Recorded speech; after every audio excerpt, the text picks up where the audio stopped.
સાગબારાનો જે ખેડાણનો મુદ્દો હતો એ ગાંધીનગર સુધી પહોંચ્યો હતો, પરંતુ તેનું કંઈ નિરાકરણ ન આવ્યું અને હવે અંતે ખુદ સાંસદ મનસુખ વસાવા આ મામલે મેદાને પડ્યા છે અને પોતાની જ સરકાર સામે આંદોલનની ચીમકી ઉચ્ચારી છે. તો અમને જે સાગબારા તાલુકાના ખેડૂતોને જે ખેડાણ અટકાવે એ તો વાત છે અને એના માટે અમે સત્યાગ્રહ કરીશું.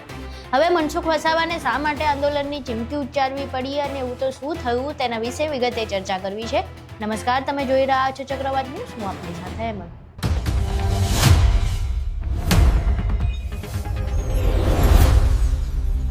થોડા સમય પહેલા સાગબારાના ખોપી ગામમાં ખેડાણને લઈને એક બબાલ થઈ હતી.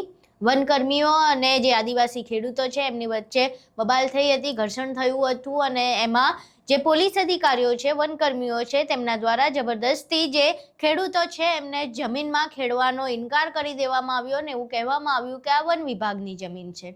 ત્યારબાદ આ આખા મામલે જે ભાજપના જ નેતા છે એવા લીલાબેન વસાવા મેદાને આવ્યા. તેમણે ત્યાંના ભાજપ પ્રમુખને ફોન કર્યો, પરંતુ કોઈ જવાબ ન મળ્યો. મનસુખ વસાવાને પણ ફોન કર્યો, કોઈ જવાબ ન મળ્યો અને અંતે તેમણે ભાજપમાંથી રાજીનામું ધરી દેવું પડ્યું. તેમણે ભાજપમાંથી રાજીનામું આપ્યું. ત્યારબાદ બીજા દિવસે 24 કલાકની અંદર તેમને ગાંધીનગરનું તેડું આવ્યું. ગાંધીનગરમાં તેમણે વાત કરી, પરંતુ વાતનો કોઈ નિવેડો ન આવ્યો અને હાલ એવી માહિતી સામે આવી છે કે જે સાંસદ છે મનસુખ વસાવા, તેમણે આ મામલે મેદાને આવ્યા છે. ઉમરપાડા ગયા હતા તેઓ અને ઉમરપાડા આ મામલે એમણે વાત કરી હતી અને તેમણે સાગબારાના ખેડૂતો સાથે અન્યાય થઈ રહ્યો છે તેવી પણ વાત કરી. એમણે વનકર્મી અને પોલીસની બેવડી નીતિ વિશે પણ વાત કરી. તેમણે કહ્યું કે જો આ ખેડૂતો ખોટી રીતે ખેતી કરે છે તો સામે બીજા ખેડૂતો પણ ખોટી રીતે ખેતી કરે છે, પરંતુ તમે એક જ બાજુ શા માટે કાર્યવાહી કરો છો. આ સિવાય તેમણે નીટ પેપર લીકની પણ વાત કરી કે જો નીટને જે પેપર લીક થયું હોય અને એમાં બધા જ વિદ્યાર્થીઓ એક સાથે મળીને વિરોધ કરતા હોય તો પછી આપણે ખાલી સાગબારાના ખોપી ગામના ખેડૂતો છે એવું બાજુએ મૂકીને બધા જ આદિવાસીઓએ ભેગા થવું જોઈએ. આ સમગ્ર મામલે પહેલા તો ત્યાં પહોંચીને શું થાય છે અને ત્યાં સ્થળ ઉપરથી મનસુખ વસાવા શું કહે છે, પહેલા એ સાંભળીએ. આજે સાગબારા તાલુકાના ખોપી વિસ્તારના 12 ગામ જેટલા ખેડૂતો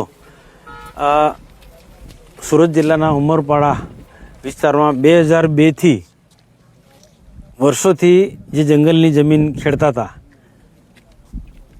અને સારામાં સારી ખેતીમાંથી એ ઉપજ લેતા હતા. એક સામાજિક કોઈ ઘટનાને લઈ અને છેલ્લા 2 વર્ષથી આ ખેડાણ વર્ષોથી ખેડતા હતા. એ જંગલ ખાતાએ પોલીસના સહકાર, SRPના સહકારથી અટકાવી દીધું છે.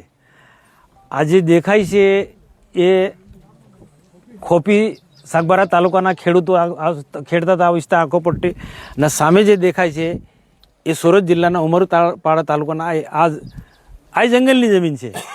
પણ જે આ લોકો ખેડતા હતા સાગબારા તાલુકાના ખોપી વિસ્તારના 12 જેટલા ગામો, એ જ પ્રકારે આ ઉમરપાડાના ખેડૂતો પણ જંગલની જમીન આ ખેડે છે. આ બધું વાવેતર દેખાય છે. જો જંગલ ખાતાના લોકોએ પોલીસના અને SRPના સહકારથી સાગબારા તાલુકાનો જે ખેડૂતો ખેડતા હતા એમનું ખેડાણ અટકાવ્યું છે ખોટી રીતે, તો પછી આ સુરત જિલ્લાવાળાનું પણ અટકાવવું જોઈતું હતું ને. જો એમનું જો ખેડાણ ન અટકાવી શકતા હોય તો પછી આ સાગબારા તાલુકાના જે ખેડૂતો ખેડતા હતા એમનું જે ખેડાણ ખોટી રીતે 2 વર્ષથી અટકાવી રાખ્યું છે એ ચાલુ કરી દેવું જોઈએ. મતભેદો ટાળવા માટે અમારા પૂરા પ્રયાસો છે. આપની વાત બિલકુલ સાચી છે. પણ જ્યારે અમારો હક છીનવાઈ જતો હોય સાગબારા તાલુકાના ખેડૂતોનો, અમારો જો હક છીનવાઈ જતો હોય તો અમે તો પછી એક વાત મૂકવાના જ છે ને કે અમને જો છોડાવતા હોય તો સુરત જિલ્લાના ખેડૂતો ઉમરપાડા તાલુકાના એ પણ ગેરકાયદેસર ખેડે છે. જેમનું ખેડાણ આવું હતું એવું ખેડાણ એમનું છે. તો અમને જો સાગબારા તાલુકાના ખેડૂતોને જે ખેડાણ અટકાવે તો આમનું પણ અટકાવો. એ તો વાત છે અને એના માટે અમે સત્યાગ્રહ કરીશું. અમે કરીશું ભાઈ, આમને અટકાય છે તો આ પણ બંધ કરાવો.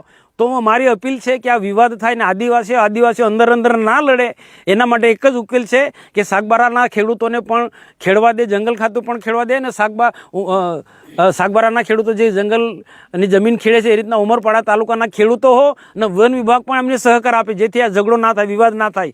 અને ઉમરપાડા તાલુકાના આદિવાસી ખેડૂતોને પણ મારી વિનંતી છે કે આમાંથી આદિવાસીને લડાવવાના ફોરેસ્ટ વિભાગના ધંધા છે અને આ જમીન આમની પાસે છીનવી લીધી. ભવિષ્યમાં 1-2 વર્ષ પછી આ ઉમરપાડાના ખેડૂતો પાસે પણ આ જંગલની જમીન છીનવી લેશે. એટલે તમે એ બધાની અપીલ છે કે આમાં બધામાં તમે નહીં પડો. સાગબારાના ખેડૂતો વર્ષોથી ખેડે છે, તમારી જેમ, તો એમને ખેડવા દો. જે પણ કોઈ ઘટના ઘટી છે એ બધું સમાજની રીતના બેસીને ઉકેલા ન્યાય પ્રક્રિયા છે. તો પછી આમાં ખેડાણ બાબતમાં તમે નહીં અટકાવો. ખેડાણ બાબતમાં તમે નહીં, વર્ષોથી ખેડે છે તમારી જેમ, સુરત જિલ્લાના ઉમરપાડા તાલુકાની જેમ. અને જો આમનો હક છીનવાઈ જશે તો પછી અમે પણ, આ લોકો પણ ચૂપ બેસી નથી રહેવાના. એ પછી તમને છોડાવશે અને સરકારની ફોરેસ્ટ વિભાગની ફરજ થઈ પડશે. જેમ આ શાકબારાના ખેડૂતોને અટકાવી દીધું ખેડાણ, એ રીતના ઉમરપાડાનો પણ અટકાવો. એ રીતના અમે પણ દબાણ લાવીશું.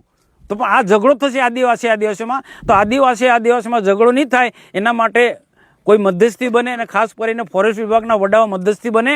અને જેમ ઉમરપાડાના આદિવાસી ખેડૂતો જંગલની જમીન ખેડે છે એ રીતના સાગબારા તાલુકાના આદિવાસી ખેડૂતોને પણ જંગલની જમીન જે વર્ષોથી ખેડતા આવ્યા છે 2002થી, એમને ખેડવા દેવી જોઈએ. અહીં તમે મનસુખ વસાવાને સાંભળ્યા કે સ્થળ પરથી તેઓ શું કહી રહ્યા છે, પોલીસ ઉપર શું આરોપ લગાવી રહ્યા છે. આ સિવાય તેમણે એક સભાનું પણ આયોજન કર્યું હતું અને એ સભામાં પણ તેમણે વાત કરી હતી આ જ મુદ્દાની, અને એ જ સભામાં તેમણે અહિંસક આંદોલનની પણ વાત કરી હતી. અહીં સાંભળીએ કે તેઓ પોતાની જ સરકાર સામે આંદોલન પર બેસવા શા માટે મજબૂર થયા છે. જે વર્ષોથી જંગલની જમીન ખેડે, જેમની પાસે ઘણા બધા પુરાવા છે, આવા લોકો પણ બધાને આ જમીન મળી જોઈએ. જે પાછલા બધા લોકોને મળી છે એ રીતના આમને પણ મળી જોઈએ. તો એના માટે પણ લડત ચાલુ છે. તો એવો આ પણ એક મુદ્દો છે. આ પણ એક મુદ્દો છે. બહુ ક્લિયર કહું છું, બધાને ખ્યાલ આવવો જોઈએ કે બહુ ક્લિયર કરું છું કે જેમ સુરત જિલ્લાના ખેડૂતો આજે જમીન ખેડે છે, એના કરતા પણ 2 વર્ષ પહેલા આપણે ખેડતા હતા. બધાને ખબર છે, ફોરેસ્ટના લોકોને પણ ખબર છે. 2 વર્ષ પહેલા ખેડતા હતા અને એના પછી આપણને દેખીને એ લોકો ખેડવાયા. આપણે દેખીને એ લોકો ખેડવાયા. તોય તો બહુ ક્લિયર છે કે સુરત જિલ્લાના લોકો ખેડતા તો ઉમરપાડા તાલુકાના લોકો, એ રીતના આપણે સાગબારા તાલુકાના આપણે 12 જેટલા ગામોના લોકો આપણે જમીન એક ખેડતા. પણ છતાં પણ આજની તારીખે બહુ ક્લિયર છે કે આજે કેટલાક બધા પુરાવાના આધારે આપણે આ જમીન સરકાર પાસે માંગણી કરીએ કે આ જમીન અમને આપી દો, તો જમીન કાયદાકીય ના મળે. કદાચ મારી વાત ઘણા બધાને ન પણ ગમે લીલાબેન, પણ બહુ ક્લિયર કાયદા સાથે બંધાયેલું છે સરકાર. કાયદા સાથે બંધાયેલું. આ રીતના આપણે જમીન ના મળે, આપણને ન મળે. એ જ રીતના સામે સુરત જિલ્લાના ઉમરપાડાના ખેડૂતોને પણ ના મળે, એમને પણ ના મળે. હવે આપણે જે લડાઈ લડી રહ્યા છે એ અવડા માટે કોઈ જમીન લડાઈ ના જાય એના માટે કાળજી રાખવાની છે.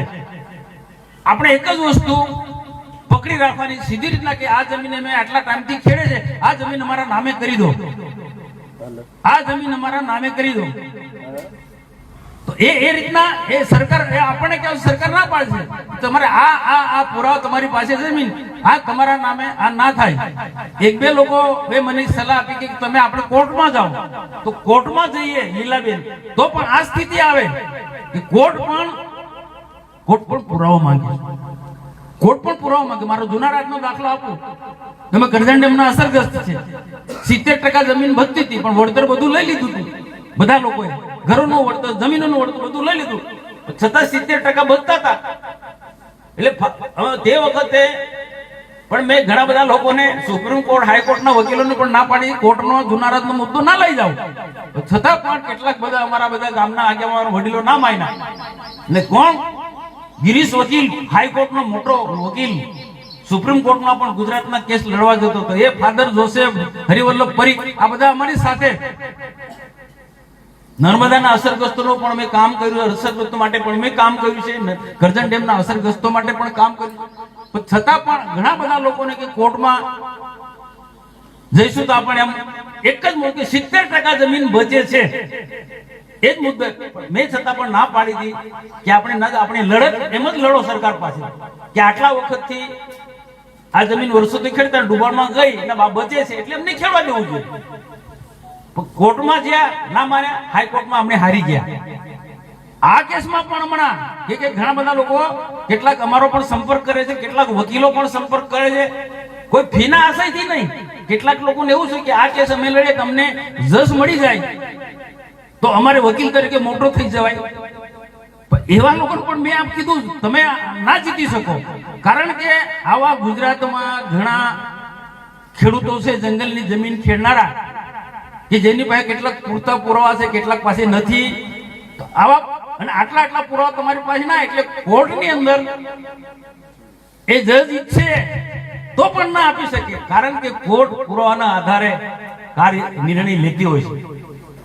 તો આ કેસની અંદર મેં બહુ અભ્યાસ કર્યો છે, એટલે અને આ જ બાબતને લઈને હવે કોઈને પણ આના પર દોષ ના દેવાય. આપણે પણ એવું માની લેવાનું કે બધાની જ ઈચ્છા હતી કે ભાઈ આ જમીન આ સાગબારાવાળા ખેડે છે તો એમને એ જમીન મળી જવી જોઈએ. શબ્દને પકડી રાખવું જોઈએ, આપણે શબ્દને ખ્યાલ રાખજો તમે. આ જમીન મળી જવી જોઈએ એ બધાની જ ઈચ્છા હતી, બધાની જ ઈચ્છા, અને આપણે બધાએ મદદ કરી. કોઈ આપણા આમાં વિરોધ નહોતો. એમાં ભાજપ હોય, કોંગ્રેસ હોય, આમ આદમી પાર્ટી હોય કે બીજા કોઈ પણ હોય કે કેટલાક ટ્રાઇબલ સંગઠનો, બધાની જ ઈચ્છા હતી કે ભાઈ સાગબારા તાલુકાના જે ખેડૂતો જંગલની જમીન ખેડે છે આટલા એમને મળી જવી જોઈએ, બધાનો જ આશય હતો.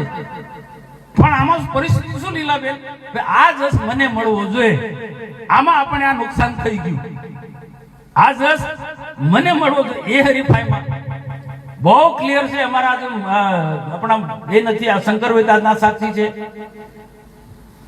અને આમના પપ્પા મંજીભાઈ એ તાજના સાક્ષી છે. અહીં તમે મનસુખ વસાવાને સાંભળ્યા. હવે આ પહેલી વખત નથી, આના પહેલા પણ દર્શના દેશમુખ અને મનસુખ વસાવાએ પોતાની જ સરકાર સામે ધરણા પર બેસવું પડ્યું હતું, અને હવે આદિવાસીઓના મુદ્દે તેઓ ફરી મેદાને આવ્યા છે અને તેમણે પોતાની જ સરકાર સામે આંદોલન કરવાની વાત કરી છે. આ પહેલા પણ મનસુખ વસાવા અવારનવાર પોતાની જ સરકાર સામે આકરા પ્રહારો કરી ચૂક્યા છે અને ફરી એકવાર આ પ્રકારેની વાત કરવામાં આવી છે. ત્યારે હવે જોવું રહ્યું કે લીલાબેન વસાવાના રાજીનામા બાદ જ્યારે હવે મનસુખ વસાવા મેદાને આવ્યા છે, તેઓ ખુદ સાંસદ છે, ત્યારે સાંસદનું આ સરકાર સામે ચાલે છે કે કેમ, અને સાગબારાનો જે મુદ્દો છે એનો કોઈ નિવેડો આવે છે કે કેમ. તમારું આખી ઘટનાને લઈને મનસુખ વસાવાએ જે વાત કરી તેના વિશે શું માનવું છે, આદિવાસીઓના આંદોલન વિશે શું માનવું છે, તમારા મંતવ્યો અમને કોમેન્ટ બોક્સમાં જરૂર જણાવજો. વિડીયો પસંદ આવ્યો હોય તો વિડીયોને લાઇક કરજો, શેર કરજો અને અમારી ચેનલને સબસ્ક્રાઇબ કરવાનું ભૂલશો નહીં. નમસ્કાર.